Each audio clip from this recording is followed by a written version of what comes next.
Boa noite a todos. Eu me chamo Ítalo Ribeiro, tenho 41 anos e moro atualmente no estado do Ceará. Bom, esta passagem aconteceu comigo há muitos anos atrás. Eu tinha a metade da idade que eu tenho hoje. Houve uma época em que eu gostava de me aventurar por lugares bastante distantes, de preferência longe do agito caótico de cidades. Ainda tenho em minhas lembranças a fatídica noite em que eu cheguei em um vilarejo chamado São Pedro. O lugar era bastante distante de tudo e ficava mais precisamente escondido entre vales e montanhas. Era mês de outubro. Os moradores daquele lugar pareciam carregar a desconfiança em seus olhares. Esta situação acabou me trazendo uma sensação de inquietude, depois de já haverem se passado próximo a uma semana que eu havia chegado até aquele lugar. Chegou até mim rumores e também algumas histórias bastante estranhas. Os moradores falavam sobre uma criatura misteriosa que vinha aterrorizando aquele lugar. Confesso a vocês que quando vi a palavra lobisomem, de imediato desacreditei de tudo. Em meus pensamentos, eu reformulava para mim mesmo que tal ser era apenas uma lenda. Mas logo acabei descobrindo que a realidade vivenciada naquele lugar era muito mais misteriosa do que eu podia imaginar. Eu me encontrava na fazenda de um homem chamado por João Castilho. João era um homem criado à moda antiga. Ele mesmo dizia que suas palavras não faziam curva e gostava de conversar olhando diretamente nos olhos das pessoas.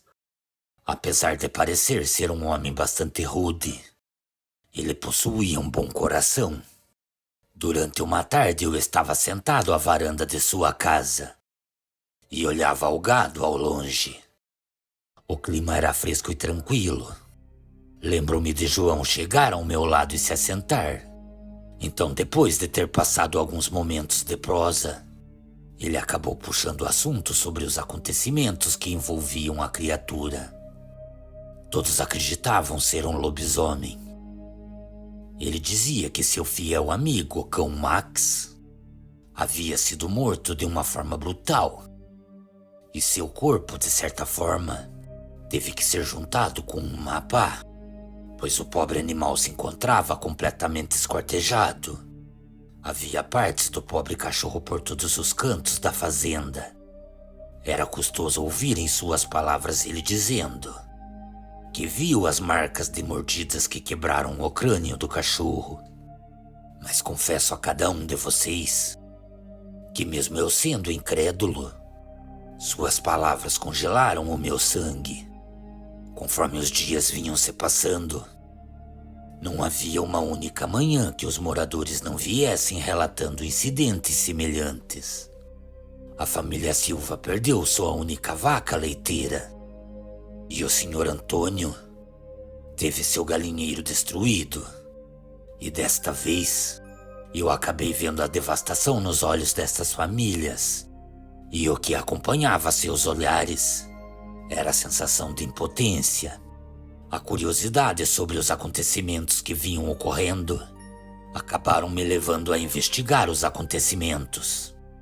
E depois de conversar com as pessoas que vinham relatando suas perdas, acabei notando que todas as pessoas que vinham sofrendo com os ataques possuíam algo em comum. Eram pessoas que possuíam idade bastante avançada e também moravam sozinhas. Suas casas eram bastante retiradas do vilarejo. Parecia que o que estava levando terror a todos escolhia suas vítimas com precisão. Lembro-me da noite em que a criatura invadiu o terreno da casa da família Oliveira.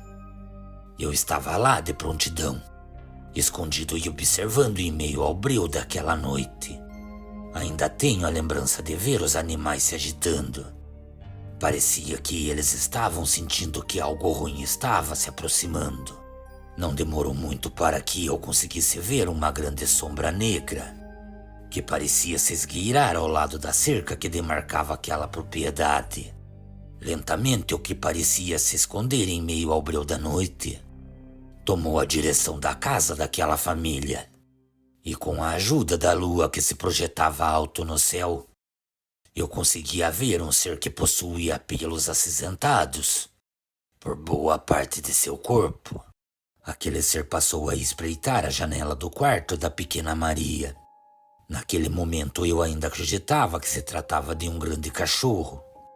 Mas foi no momento em que aquele ser se colocou em pé e se lançou por algumas vezes na parede que eu acabei sentindo o sangue do meu corpo congelar. Então, seguido disso, as luzes ao redor da casa foram acesas. Com isso eu pude ver que aquilo que eu acreditava existir somente em histórias folclóricas realmente existia. E estava a poucos metros à minha frente. Aquele ser parecia uma mistura animalesca de um ser humano e um lobo. Seus olhos eram completamente vermelhos. Seu corpo carregava cicatrizes. Não sei dizer se suas pernas eram quebradas para trás ou se seus joelhos eram virados. Então, depois que as luzes foram acesas, o lobisomem correu em direção à mata. A família Oliveira, com a chegada do dia, decidiu fugir de suas terras, pois temiam que a criatura retornasse para pegar a sua filha. Então, temendo por suas famílias, muitas pessoas se ajuntaram para uma caçada. Todos estavam determinados a matar a criatura, pois sabiam que se isso não acontecesse, suas famílias corriam grande risco.